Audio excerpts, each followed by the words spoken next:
L'action civile a pour objet de réparer le dommage causé par une infraction. Elle peut être exercée devant les juridictions civiles et pénales par la victime, en principe contre l'auteur de l'infraction. Le sujet est incontestablement aride, mais présente un grand intérêt pratique qui mérite que l'on s'y attarde. Nous allons voir qui sont les sujets de l'action civile et quelles en sont les modalités d'exercice. Voyons d'abord qui sont les sujets de l'action civile. L'action civile appartient à tous ceux qui ont personnellement souffert du dommage directement causé par l'infraction. Elle est exercée par le demandeur, c'est-à-dire en principe la victime du dommage, contre le défendeur, qui peut être soit l'auteur de l'infraction, soit toute personne impliquée par les conséquences civiles de l'acte commis, tels que les parents d'un mineur impliqué dans la commission d'une infraction. Voyons qui sont les demandeurs à l'action civile. Comme pour toutes les actions en justice, la victime doit réunir des conditions relatives à sa capacité, sa qualité et son intérêt pour agir.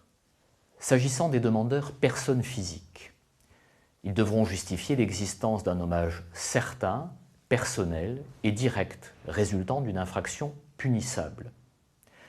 Le préjudice doit donc être certain et actuel. Qu'il soit matériel ou moral, le préjudice allégué doit être certain et actuel ou né et actuel, c'est-à-dire qu'il doit exister effectivement lors de la mise en mouvement de l'action civile et être réparable. Le préjudice futur est toutefois admis lorsqu'il apparaît comme la prolongation certaine et directe d'un état de choses actuel et comme étant susceptible d'estimation immédiate. Le préjudice éventuel ou hypothétique n'est pas indemnisé. Lorsque l'action civile est exercée très tôt dans la procédure, au stade de l'instruction, l'existence d'un préjudice certain n'est pas requise, tant il est difficile à ce stade d'évaluer la réalité du préjudice. Ainsi, la jurisprudence a assoupli cette exigence, si bien que devant les juridictions d'instruction, la constitution de partie civile n'est pas conditionnée par la preuve de l'existence d'un préjudice. Pour qu'une constitution de partie civile soit recevable devant la juridiction d'instruction, il suffit que les circonstances sur lesquelles elle s'appuie permettent au juge d'admettre comme possible l'existence du préjudice allégué et la relation directe de celui-ci avec une infraction à la loi pénale. Le préjudice doit résulter d'une infraction punissable, c'est-à-dire d'une infraction qui ne soit couverte ni par la légitime défense, ni par une amnistie, ni par la prescription, ni par l'abrogation de la loi pénale. En outre, si le juge pénal acquitte ou relaxe la personne poursuivie, la victime ne pourra alors pas obtenir de dommages et intérêts devant la juridiction répressive. Qu'en est-il du préjudice personnel ?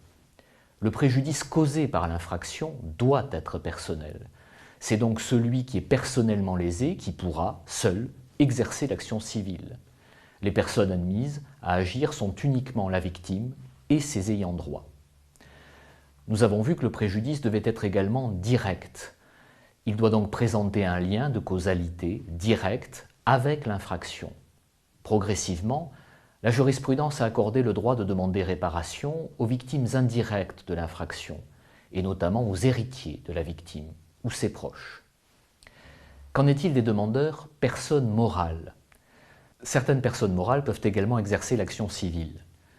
Les syndicats ont un rôle particulier dans la mesure où ils représentent l'intérêt collectif d'une profession ou d'une branche d'activité professionnelle. Dans un arrêt de principe de 1913, la jurisprudence a admis l'exercice de l'action civile par les syndicats, par la voie pénale, en vue d'assurer la protection de l'intérêt collectif de la profession envisagée dans son ensemble.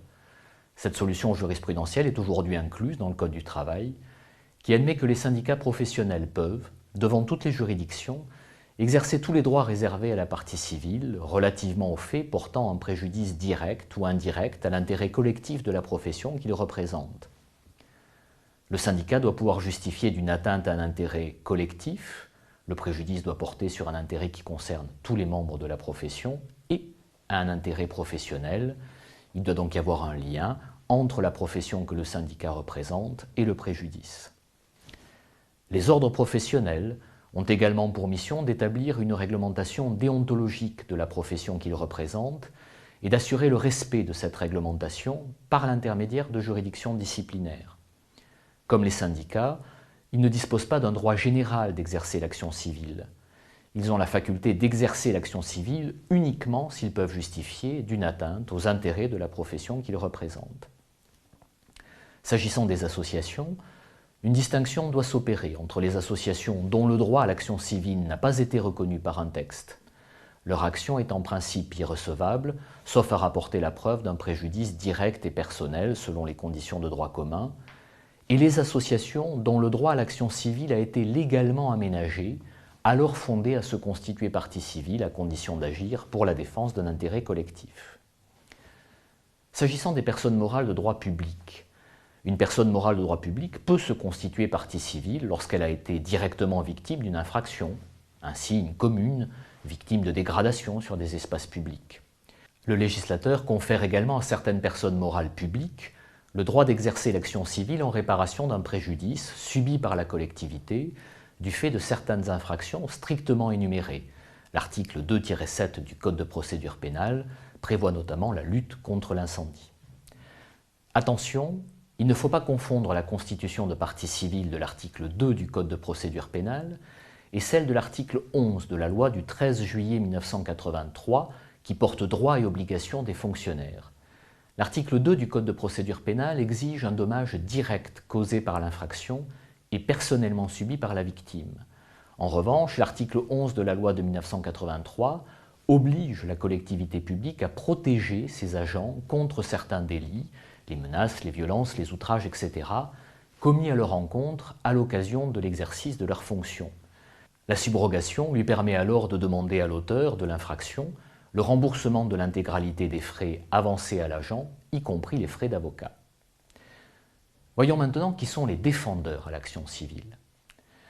L'action civile peut être exercée contre l'auteur de l'infraction, personne physique ou morale, mais aussi contre toute personne qui serait impliquée par les conséquences civiles du dommage, c'est-à-dire contre ceux sur qui repose la charge de la dette en raison du lien qui les unit aux personnes pénalement responsables.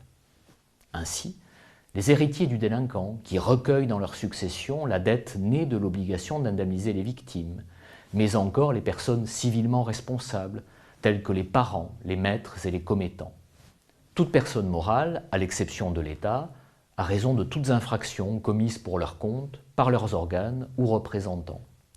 Toutefois, les collectivités territoriales et leurs groupements ne sont responsables pénalement que des infractions commises dans l'exercice d'activités susceptibles de faire l'objet de conventions de délégation de services publics.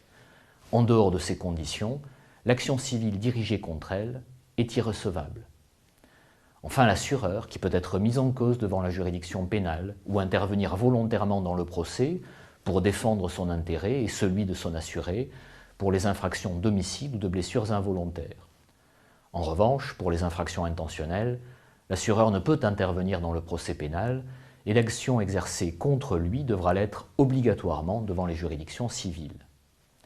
L'administration, lorsque l'infraction a été commise par un fonctionnaire. Deux situations doivent être envisagées. Si l'infraction résulte d'une faute personnelle de l'agent, détachable de sa fonction, l'administration n'est pas engagée et la juridiction répressive ne peut accueillir l'action civile dirigée contre elle. Au contraire, si l'infraction constitue une faute non détachable du service, la responsabilité de l'administration et non du fonctionnaire pourra être engagée. Les juridictions administratives seront alors compétentes et non les juridictions répressives.